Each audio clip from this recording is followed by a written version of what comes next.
Back in your accountancy class. और as you know, जो हमारी लास्ट वीडियो थी जिसमें हमने डिटेल में डिसोल्यूशन का फर्स्ट अकाउंट हमने बनाना सीखा, रियलाइजेशन अकाउंट, जिसको एक्सप्लेन किया था मैंने पूरे डिटेल में।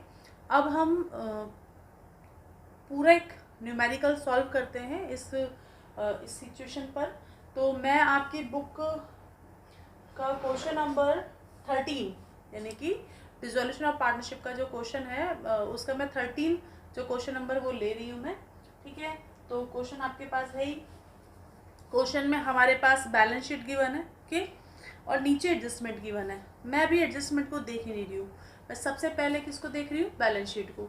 तो मैंने बैलेंस शीट को जब देखा तो मैंने देखा इसके अंदर कि कौन कौन से असेट्स को मुझे रियलाइजेशन अकाउंट में ट्रांसफ़र करना है और कौन कौन से लायबिलिटीज़ को मुझे रियलाइजेशन अकाउंट में ट्रांसफ़र करना है। तो फर्स्ट ऑफ ऑल पहला स्टेप असेट्स को ट्रांसफ़र करना है। ठीक है, तो असेट्स जैसे आपके पास है, इसमें बैंक को हम छोड़ देंगे और बिल्स रिसीवेबल का अमाउंट मैंने ले लिया 12,000, स्टॉक मैंने रिकॉर्ड कर लिया 40,000, डेटर्स की बुक वैल्यू है 40,000, प्रोविजन माइनस नहीं करेंगे, प्रोविजन को अपन कहाँ लिखेंगे, यहाँ पे लिख दिया मैंने सेपरेटली 4,000। हैंड टू हैंड लिखते चले जाना, इसको नहीं तो भूल जाओगे। ये एक ऐसा अमाउंट है जिसको हम अक्सर भूल जाते हैं, प्रोविजन को। वहाँ तो हमने बुक वैल्यू ले लिया पर इसको लिखना हम स्किप कर जाते हैं, तो इसको आप हैंड टू हैंड लिख देना। Okay, then after land and building का दे रखा है price 50,000 and furniture 10,000, typewriter 7,000, investment 30,000। ठीक है, तो ये सारी ही असेट्स इसमें रिकॉर्ड हो जाएगी, राइट। तो मैंने क्या छोड़ा है, केवल कैश को छोड़ा है मैंने, मतलब सॉरी बैंक को छोड़ा है, और प्रोविजन को मैंने इस साइड लिखा है। तो असेट्स का मेरा साइड कंप्लीट हो गया, मेरा टोटल आ गया 1,89,000। लायबिलिटीज में क्रेडिटर को रिकॉर्ड कर लेंगे, आउटस्टैंडिंग सैलरी को और मिसेस एज के लोन को। ठीक है, तो ये मेरी आउटसाइडर लायबिलिटी आ गई कितनी, 31,000, जिसे मुझे पे करना है। प्रोविजन हम नहीं लेंगे डेटर्स के रिगार्डिंग, तो उसको मैंने यहाँ लिख लिया। इन्वेस्टमेंट फ्लक्चुएशन फंड को भी अपन यहाँ लिख लेंगे जैसे आपको फॉर्मेट में बताया था। ठीक है, अब आता है नेक्स्ट स्टेप। नेक्स्ट स्टेप में हम देखेंगे कि असेट से हमें क्या क्या रियलाइज हुआ वैल्यू। देखो आप, बाय बैंक, अब बैंक में ही अमाउंट है तो बैंक के से ही अपन इसको कर देते हैं। तो ये आ जाएगा आपका असेट्स। असेट्स की वैल्यू लिखेंगे अपन सबसे पहले बीआर से कितना अमाउंट मिला अपन को, 5% डिस्काउंट पे रिलीज हुआ बीआर, यानी कि 11,400। 11,400 का बीआर का अमाउंट आ गया। और स्टॉक से 5% कम पे अपन को अमाउंट रिकवर हुआ है, यानी कि सॉरी स्टॉक अपना 32,000 हुआ है।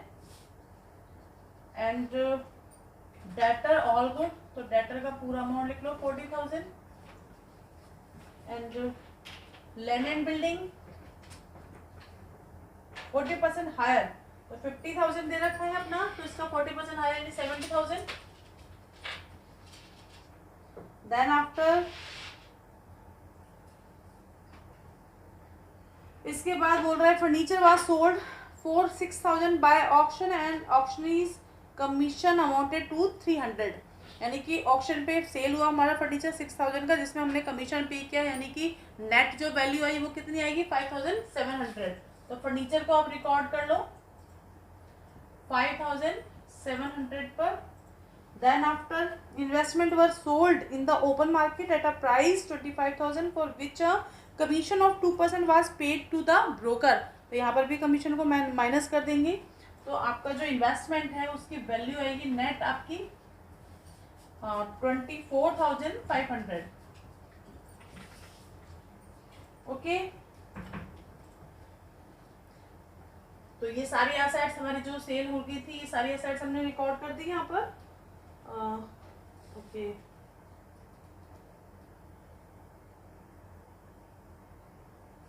ठीक है, तो अब यहाँ लिख देंगे, फिर इसका टोटल कर देंगे। इसका टोटल आया 1,83,600, राइट। इसके बाद हम देख रहे हैं कि एक पार्टनर टाइपराइटर को ले रहा है ए, तो बाय एज कैपिटल, ये टाइपराइटर को ले रहा है ना, ये ले रहा है 5,000 में। ठीक है, ये हमने सारा असेट्स का हमारा ये हो गया रिकवर। अब अपन आते हैं नेक्स्ट स्टेप पर। तो यहाँ लिखते हैं हम क्या क्या हमने पेमेंट किया लाइबिलिटीज में। तो हमने creditor agree to accept 10% less, यानी जो क्रेडिटर को हमने 10% पर लेस पर हमने सेल कर दिया।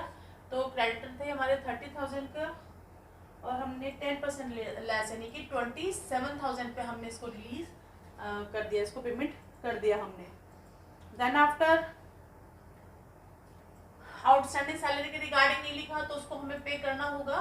देन बैंक, और यहाँ लिखेंगे अपन आउटस्टैंडिंग सैलरी, कितना पे कर दिया हमने 8,000।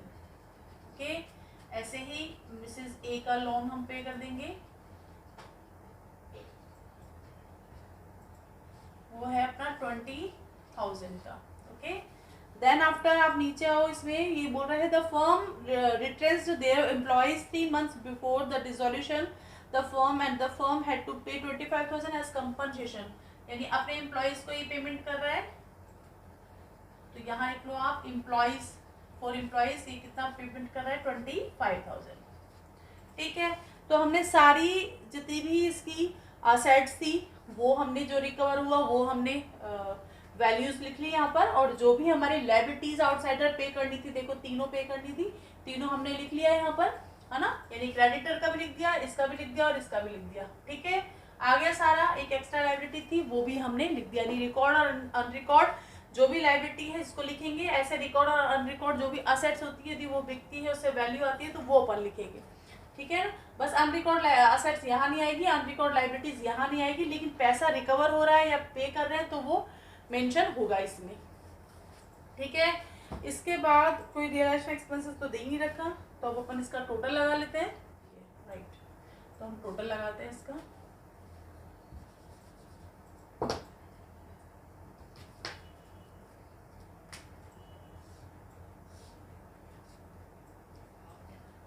तो ये आएगा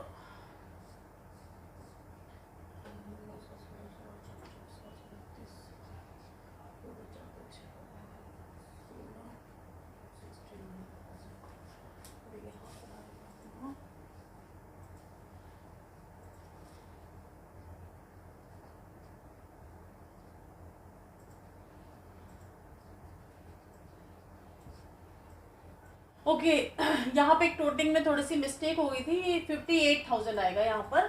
तो सारी चीज़ें हमने रिकॉर्ड कर ली। तो हमारा जो यहाँ पर लॉस आया वो आया 8,400, जिसको हम पार्टनर्स के कैपिटल अकाउंट में डिवाइड कर देंगे। तो ए, बी एंड सी, इनका रेशो क्या है गिवन इसमें 3:2:1।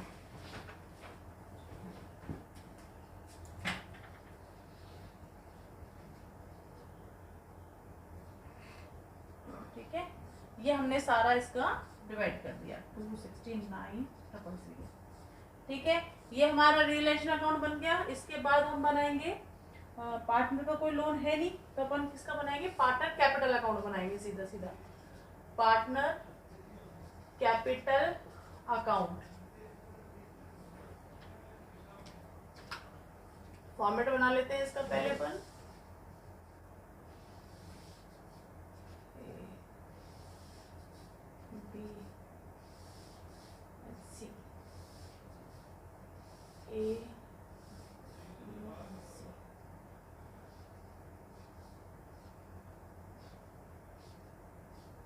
ये हमने पार्टनर का कैपिटल अकाउंट अपना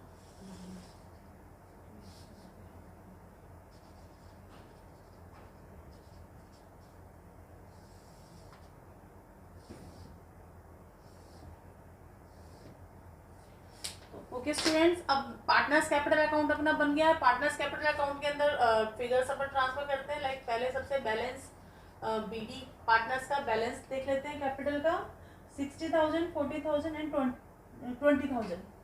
तो 60,000, 40,000 और 20,000। ओके, तो अपन ले लेते हैं टू रिलेशन लॉस कितना था अपना, इनका सबका देख लेते हैं अपन। 4,200, 2,800 एंड 1,400, राइट। और क्वेश्चन में रिजर्व गिवन है 12,000, रिजर्व को बांट देंगे तो कितना है 12,000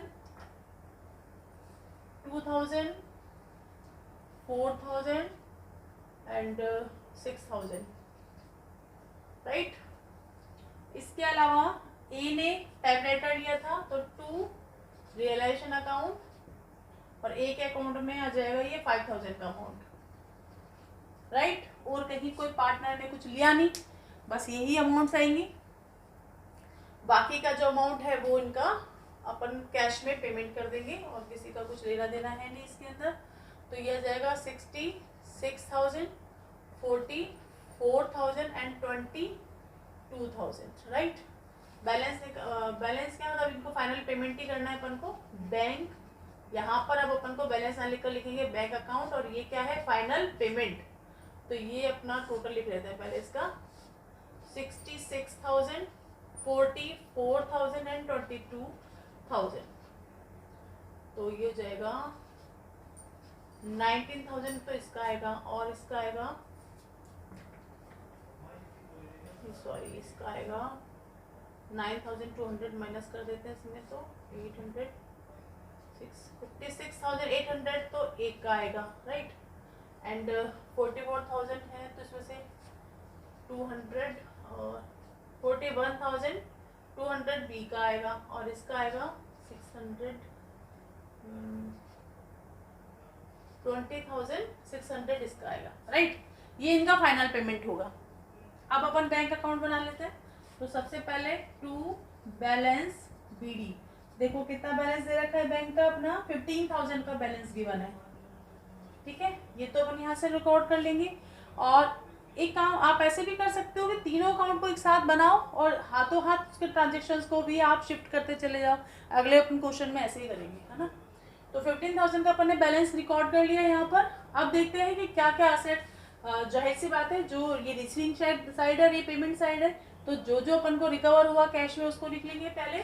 तो यहाँ लिखोगे आप असेट्स, वो सॉरी रियलाइजेशन अकाउंट, और यहाँ पे क्या आएगा असेट्स, यानी असेट से कितना पैसा मिला अपन को 1,83,600, ये तो असेट से रिकवर हुआ।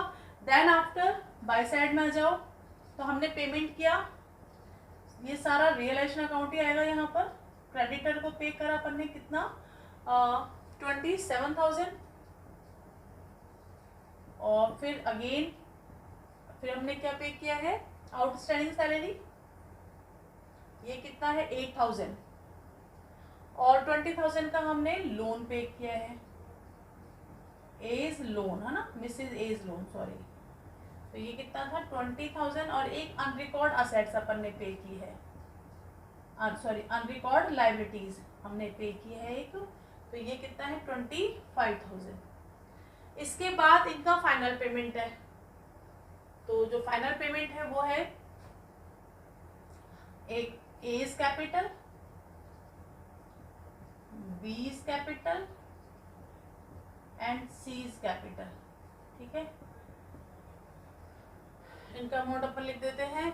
इसका आएगा 56,800, 56,800 है ना। तो 56,800 तो था ए का, एंड 41,200 था बी का, और सी का था 20,600, राइट। ये हमारा बैंक में जो एंटर होना था वो आ गया। अब हम इन दोनों का टोटल लगा लेते हैं। इसका टोटल कैसा आना चाहिए, इक्वल आना चाहिए।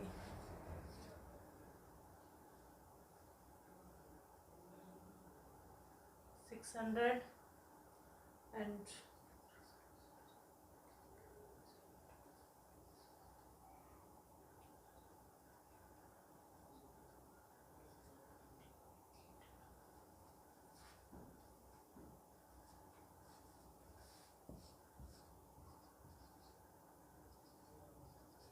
यस, तो दोनों का ये टोटल क्या आ गया, इक्वल आ गया। 1,98,600 इधर को आ गया, 1,98,600 इधर की साइड आ गया।